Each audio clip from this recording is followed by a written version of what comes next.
Now, to get a COVID-19 test result, it'll take you at least 5 days. So what do health officials recommend you do for the time being? Kaitlin Knapp joins us live to tell us.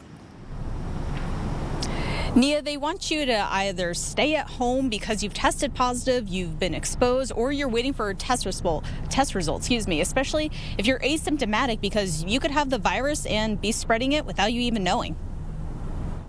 If individuals are testing and being tested, they need to presume that they are positive until told otherwise, and they need to isolate. Getting a COVID-19 test result is taking as long as 12 days, meaning you're in limbo when it comes to knowing if you have the virus.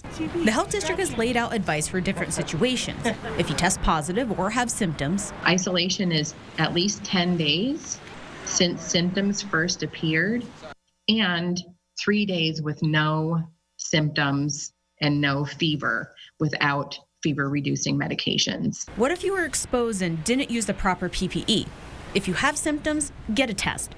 Joberg said if you don't have any, you should get tested 4 to 7 days after the possible exposure. If you test during this period and test negative, you still remain in quarantine for the full 14 days because you could still develop the infection during that 14-day window. Those who don't show symptoms are a concern for the health district.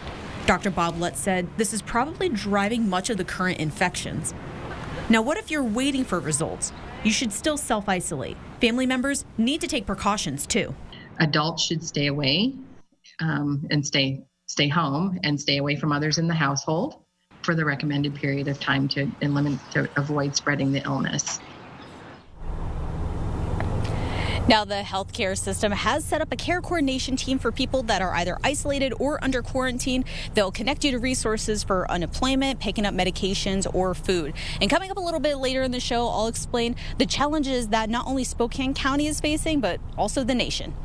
Reporting live in Spokane, Kaitlin Knapp, 4 News Now.